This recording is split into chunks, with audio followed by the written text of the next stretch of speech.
A deadly rampage on the streets of Tokyo. At least 3 people are dead, 17 are hurt after a man ran a truck into a crowd and then jumped out wielding a knife. The attack happened in daylight in the Akihabara district, very popular with tourists and especially with young people. Little is known about the 25-year-old man who is now in custody with police. Kyung La is in Tokyo with the latest. What do we know now? Stephen, we're still trying to unravel exactly what happened. What we do know is this happened in the middle of the day at 12:30 in the afternoon Tokyo time. The area was packed with tourists and with locals. This is an area, as you mentioned, that's known as Electric City. It's a shopping area. It's also popular with young people drawn there by anime culture.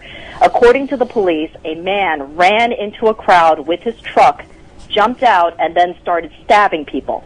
A total of 17 people, at least 17 people have been stabbed. According to police, 3 people have died, a 19-year-old, a 47-year-old, and a 74-year-old man, and 2 others were seriously wounded. We've been able to learn from the fire department that he used some sort of a camping knife, one of those foldable survival knives that you take on a hike, but they were not able to confirm a motive at this point. There are some media reports, though, that the 25-year-old suspect was, quote, tired of life. Stephen? So that's as much as we know about his motives. Let's talk a little more about the nature of this attack. Very rare at one time, but seeming to be increasing in frequency now in Japan. Well, this is the second such high-profile mass stabbing that we've seen in recent history here in Japan. Just about a couple of months ago, on March 23rd, there was another shopping center type stabbing, mass stabbing, when a man jumped out of into a crowd, killed 1 person and injured 7 people, again wielding a knife.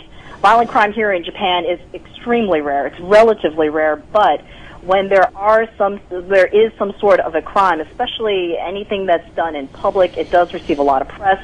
And in this country's case, firearms are relatively rarely used.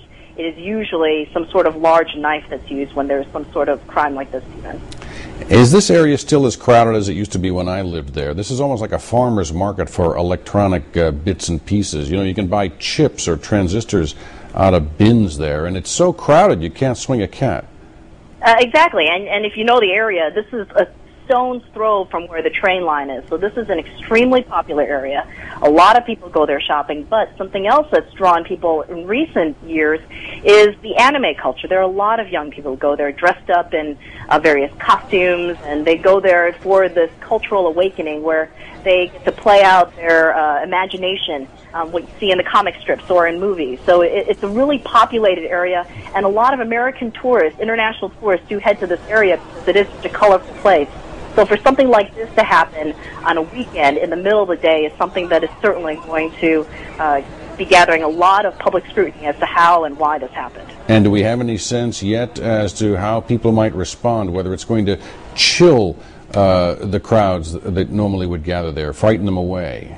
It's hard to say, but, you know, as we've indicated, it is so relatively rare for crime to happen here. It's really hard to gauge exactly how people are going to react. We're only about 3 hours into this crime having happened, so in the next few days we should certainly be able to tell you how the people are going to be reacting, specifically in this area. Remarkable images from the scene as you've been describing all of this for us. Kyung La, thank you for those details.